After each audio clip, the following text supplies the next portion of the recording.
নমস্কার, আমি পাপড়ি শাস্ত্রী এবং ভাগ্যজ্যোতি চ্যানেলে আপনাদের সকলকে আবারও একবার স্বাগত জানাই। আজকে থাম্বনেল দেখে বুঝতেই পারছেন যে আজকে আলোচনা করব আপনারা যারা মিথুন রাশির মানুষরা রয়েছেন তাদের জীবনে কেন বারবার দুঃখ আসে।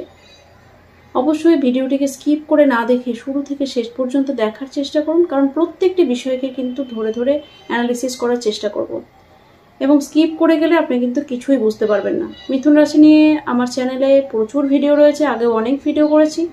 মিথুন রাশির মানুষরা আমাকে অনেক ভালোবাসা, অনেক সম্মান দিয়েছেন, তাদের কাছে আমি কৃতজ্ঞ।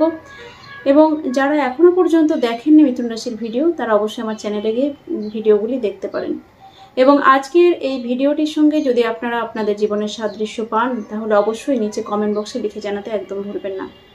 এবং আজকের এই ভিডিওটি যদি ভালো লেগে থাকে তাহলে অবশ্যই লাইক, শেয়ার ও কমেন্ট করতে একদম ভুলবেন না। এবং সেই সঙ্গে সঙ্গে সেই পুরনো রিকোয়েস্ট যে যদি চ্যানেলটিকে ভালো লেগে থাকে তাহলে অবশ্যই চ্যানেলটি একটি সাবস্ক্রাইব করে দেবেন।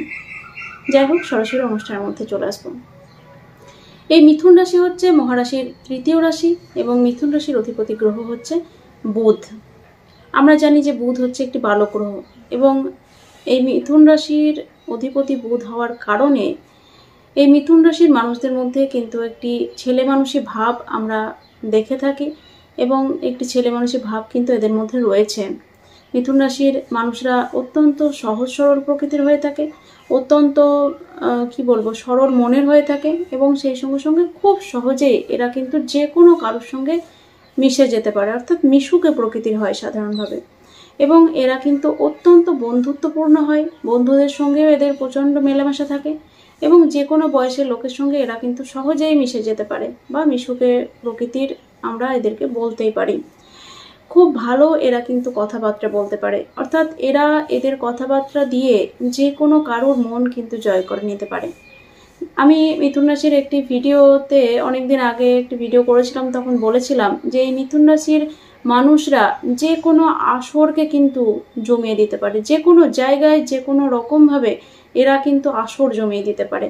অর্থাৎ যে কোনো জায়গায় এরা যখন কারোর সঙ্গে কথাবার্তা বলে, সে বিয়ে বাড়ি হোক, আড্ডাবাজি হোক, বন্ধুদের রক হোক, ঠেক হোক, যেখানেই হোক না কেন, সেখানে কিন্তু এরা এমন ধরনের কথাবার্তা বলে বা এমন ধরনের এদের অ্যাটিটিউড, হাব ভাব, ভঙ্গি যে অন্যান্য মানুষরা কিন্তু এদের ওপরে সহজেই ইমপ্রেসড হয়ে যায়।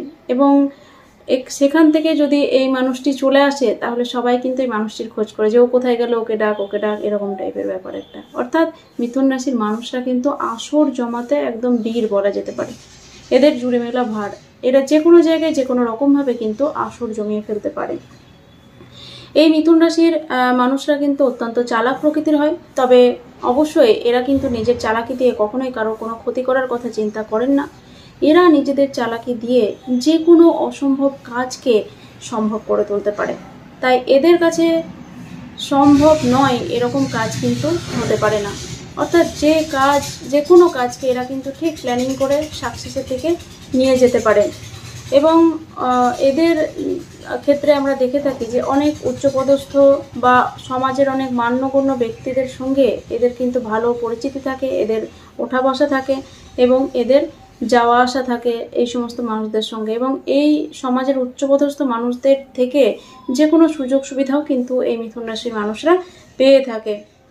সাধারণভাবে এরা কিন্তু অত্যন্ত বুদ্ধিমান প্রকৃতির হয়ে থাকে এবং এরা নিজেদের মান, সম্মান, যশ, খ্যাতি কীভাবে অর্জন করতে হয় সেটা খুব ভালো বোঝে। ভীষণ কৃতী হয় এরা এবং প্রচণ্ড বুদ্ধি তো থাকেই, সেটা আগেই বললাম। এবং এই রাশির মানুষদেরকে এদের সবথেকে প্লাস পয়েন্ট হলো, যদি এরা পড়াশোনা নাও জেনে থাকে তাহলেও কিন্তু আপনি ধরতেই পারবেন না যে এই মানুষটি পড়াশোনা জানে না। অর্থাৎ এদের মধ্যে কিন্তু সমস্ত দিকের একটা নলেজ থাকে এবং এরা ভীষণ জ্ঞান পিপাসু হয়। যে কোনো জিনিসকে শেখার আগ্রহ এদের মধ্যে অসম্ভব পরিমাণে দেখতে পাওয়া যায় এবং যে কোনো জিনিসকে এরা কিন্তু খুব সহজেই শিখে নিতে পারে।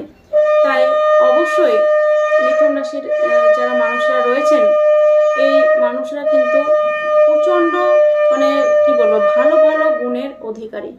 এবং এই মিথুন রাশির মানুষদের মধ্যে আমরা কিন্তু আরও যেটি বিষয় লক্ষ্য করি যে এরা কিন্তু প্রচণ্ড পরিমাণে বন্ধু প্রিয়, অর্থাৎ বন্ধুরাও এদেরকে ভালোবাসে এবং এরাও কিন্তু বন্ধুদেরকে ভালোবাসে। তবে কখনো কখনো মিথুন রাশি যদি পীড়িত হয়ে যায় তাহলে এরা এত বেশি কথা বলে বা বেশি বকবক করে যে মানুষ কিন্তু এদের প্রতি বিরক্ত হয়ে যায়। তো যাই হোক, সেই দিকে আমরা যাব না, সেটা অন্য আলোচনা, অন্য আরেকটি ভিডিওতে করার চেষ্টা করব যে মিথুন রাশি পীড়িত হয়ে গেলে কি কি সমস্যা হতে পারে। আজকে আমাদের আলোচ্য বিষয় হচ্ছে যে কি কি কারণে মিথুন রাশির মানুষদের মধ্যে দুঃখ আসে। দুঃখ প্রত্যেকটি রাশির জীবনেই রয়েছে, দুঃখ প্রত্যেকটি মানুষের জীবনেই রয়েছে, এবং দুঃখকে সঙ্গী করেই কিন্তু আমাদের চলতে হয়। কখনো কম দুঃখ, কখনো বেশি দুঃখ, বা দুঃখ সুখের মিলমিশেই আমাদেরকে কিন্তু জীবন কাটাতে হয়। কিন্তু কারোর জীবনে কম দুঃখ বা কারোর জীবনে বেশি দুঃখ, এই বিষয়টা তো রয়েছেই। এবং এই দুঃখের যে বিষয়টি, সেই দুঃখ বিষয়টা কিন্তু অনেকেই, কি বলবো, অনেকের কাছে সেটা কোনো ম্যাটারই করে না, আবার অনেকের কাছে খুব সামান্য একটা বিষয়ে সেটা দুঃখ পেয়ে যায়। তো মিথুন রাশির মানুষদের জীবনে কোন কোন জায়গা থেকে দুঃখ আসে সেটা প্রত্যেকটা বিষয়কে তুলে ধরার চেষ্টা করব। মিথুন রাশির মানুষদের মধ্যে একটা সব থেকে যেটা বড় সমস্যা, সেটা হচ্ছে যে এরা সিদ্ধান্ত নিতে পারে না খুব সহজে, অর্থাৎ একটা দোনো মনোতে ভোগে। যাব কি যাব না, করব কি করব না, খাবো কি খাবো না। এই কারণে অনেক সময় এদের একটা খুব ইম্পর্টেন্ট কাজকে এরা, কি বলবো, করতে পারে না বা সফল করতে পারে না ডিসিশন নেওয়ার কারণে। অর্থাৎ এদের ডিসিশন মেকিং পাওয়ার এতটা উইক হয় যে এরা সেই কাজটা সফলতার দিকে নিয়ে যেতে পারে না। সেই কারণে মাঝে মাঝেই কিন্তু এদের জীবনে দুঃখ নেমে আসে, এবং এরা কিন্তু দুঃখ পায়, সেটা আমরা দেখেছি। তাই অবশ্যই এই জায়গাটায় তাদেরকে কিছুটা রেকটিফিকেশন করতে হবে।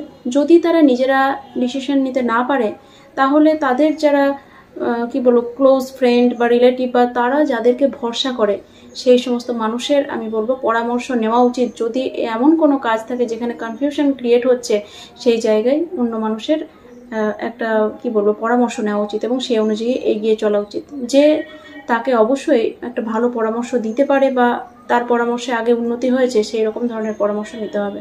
নইলে কিন্তু আবার আরেক সমস্যার মধ্যে পড়ে যেতে হতে পারে। দ্বিতীয়ত বলবো, কখনো কখনো কিন্তু এরা এতটাই বেশি চালাকি করে ফেলে যে অন্য মানুষ কিন্তু এদের ভুল বোঝে। অন্য মানুষের কিন্তু কোনো ক্ষতি করার জন্য এরা চালাকিটা করছে না, অথচ সেই মানুষ বা সামনের মানুষ বা রিলেটিভ বা কাছের মানুষরা এদেরকে কিন্তু ভুল বুঝে থাকে। সেই মানুষরা হয়তো ভাবে যে এই মানুষটিকে এত ভরসা বিশ্বাস করি, আর এই আমার সাথে চালাকি করছে, এরকম টাইপের তাদের চিন্তা ভাবনা। কিন্তু আসলে দেখা যাচ্ছে যে মিথুন রাশির মানুষটি হয়তো তার এই যে ক্লোজ ফ্রেন্ড বা রিলেটিভ বা বন্ধু যাই বলুন না কেন, তাকে বাঁচানোর জন্যই বা তাকে যে কোনো সমস্যা থেকে বের করে নিয়ে আসার জন্যই হয়তো সে কিছুটা চালাকি কোনো কাজের ক্ষেত্রে করছে। তো সেই জায়গার ক্ষেত্রেও কিন্তু একটা ভুল বোঝাবুঝির সমস্যার কারণে মিথুন রাশির মানুষের জীবনে দুঃখ নেমে আসতে পারে বা দুঃখ আসে। এবং এই মিথুন রাশির মানুষদের ক্ষেত্রে আমরা দেখি যে এরা কিন্তু অন্য মানুষকে নকল করার চেষ্টা করে, এবং অন্য মানুষকে নকল করতে গিয়ে বা অন্য কি বলবো অন্য মানুষকে নকল করতে গিয়ে আমরা অনেক সময় দেখি যে অনেক সময় অন্য যারা মানুষ রয়েছে এদের চারপাশে, যারা রিলেটিভ রয়েছে, যারা বন্ধু রয়েছে, তাদেরকে নকল করতে গিয়ে এরা কিন্তু নিজেদের জীবনের মধ্যে বিপদ ডেকে আনে বা সমস্যার মধ্যে পড়ে, এবং তখন কিন্তু এরা মাঝে মাঝেই দুঃখ পেয়ে যায়। তাই অবশ্যই নকলের দিকে না গিয়ে নিজস্বতা বজায় রাখার চেষ্টা করুন এই মিথুন রাশির মানুষরা, সেটা কিন্তু আপনাদের জন্য খুব ভালো হবে। এবং আর একটা জিনিস যেটা বলবো, যে এই মিথুন রাশির যারা মানুষরা রয়েছে তারা কিন্তু ভীষণ ভালো কথা বলতে পারেন, আমি আগেই বলেছি, এবং কথার মাধ্যমে অন্য মানুষের মনকে কিন্তু সহজেই এরা গলিয়ে দিতে পারে। কিন্তু মাঝে মাঝে এরা এতটাই বেশি কথা বলে ফেলে যে সামনের মানুষ বিরক্ত হয়, এবং এই বিরক্তি বোধটা যখন এই মিথুন রাশির মানুষরা বুঝতে পারেন, তখন কিন্তু এরা দুঃখ পায়। তাই অবশ্যই যতটা কথা বলার ততটা কথা বলার চেষ্টা করুন, কিছুটা নিজেকে সংযত করার চেষ্টা করুন, দেখবেন অনেকটা বেটার আপনি হবেন, বা দুঃখ থেকে আপনি অনেকটা বাঁচতে পারবেন। মিথুন রাশির ভাগ্য মাঝে মাঝে মিথুন রাশির সঙ্গে অনেক, কি বলবো, বিট্রে করে, বা ভাগ্য সেইভাবে সহযোগিতা করতে চায় না মিথুন রাশির সঙ্গে। এটা কিন্তু মিথুন রাশির জীবনের অনেক বড় একটা সমস্যা, এবং এই ভাগ্যের ওপরে ক্ষোভ মিথুন রাশির ক্ষেত্রে কিন্তু বরাবরই একটা থেকে থাকে, যে ভাগ্যটা যেন আমাকে ঠিক সাথ দিচ্ছে না, এরকম ধরনের একটা বিষয় বা একটা, কি বলবো, অসন্তোষ কিন্তু এই মিথুন রাশির মানুষদের মধ্যে আমরা দেখে থাকি। তাই অবশ্যই এই মিথুন রাশির যারা মানুষরা রয়েছে, তাদের ভাগ্য ঠিকঠাক সাথ না দেওয়ার কারণে তাদের মনের মধ্যে কিন্তু দুঃখ এসে থাকে। মিথুন রাশির যারা মানুষরা রয়েছে, তাদের প্রেম যদি দেখি, প্রেমজ জীবন, সেই প্রেমজ জীবনের ক্ষেত্রেও দুঃখ আসে, বা ঠিক মনের মতো পার্টনার না হওয়ার কারণে, মনের মতো প্রেম না হওয়ার কারণেও, বা মিথুন রাশির মানুষ যেরকম, তার প্রেমজ পার্টনার ঠিক অপোজিট রকম হওয়ার কারণে এদের মধ্যে কিন্তু দুঃখ আসে প্রেমকে কেন্দ্র করে। বিবাহিত জীবনের ক্ষেত্রেও যদি আমরা খেয়াল করি, তাহলে বিবাহিত জীবনের ক্ষেত্রেও কিন্তু একই রকম অনেকটা বিষয়টা রয়েছে। অর্থাৎ এদের যারা বিবাহিত পার্টনাররা রয়েছে, সেই বিবাহিত পার্টনাররা কিন্তু এদের থেকে অনেক গুরুগম্ভীর টাইপের, অনেক ম্যাচিওর টাইপের, যার ফলে এদেরকে সবসময় কিন্তু শাসন করতে চায়, বা অনেক সময় সবসময় আর কি কোনো জ্ঞান দেয়, কোনো শাসন করে, এরকম ধরনের একটা আগলে রাখার চেষ্টা করে। আগলে ঠিক নয়, একটা কি বলবো, একটা ব্যারিয়ারের মধ্যে রাখার চেষ্টা করে, যেটা কিন্তু মিথুন রাশি মানুষদের একদম পছন্দ হয় না। এবং এই নিয়েও, অর্থাৎ প্রেমজ জীবন বা বিবাহিত জীবন নিয়েও কিন্তু মিথুন রাশির মানুষের মধ্যে দুঃখের শেষ নেই। তো যাই হোক, সংক্ষেপে বলার চেষ্টা করলাম। দুঃখ প্রত্যেকটা মানুষের জীবনেই আছে। যে যে বিষয়গুলো বললাম, সেই বিষয়গুলোকে একটু একটু করে রেকটিফিকেশন করার চেষ্টা করুন। অভ্যেস কিন্তু আমাদের একদিনে তৈরি হয় না, অভ্যেস একটা দীর্ঘদিনের ফল। তাই আজ থেকেই, এই মুহূর্ত থেকেই যদি নিজের অভ্যেসকে বদলে ফেলতে পারেন, তাহলে কিন্তু দুঃখ আপনাকে আর কোনোভাবেই স্পর্শ করতে পারবে না। যাই হোক, এখানে শেষ করলাম। সকলে খুব ভালো থাকুন। ভিডিওটা অনেকটা বড়ও হয়ে গেল। পরের ভিডিওতে আবারও আলোচনা করবো। যদি আপনাদের ভালো লেগে থাকে অবশ্যই কমেন্ট বক্সে লিখে জানাতে ভুলবেন না, এবং সেই সঙ্গে সঙ্গে একটা লাইক অবশ্যই প্রাপ্য। যাই হোক, নমস্কার, সকলে খুব ভালো থাকুন।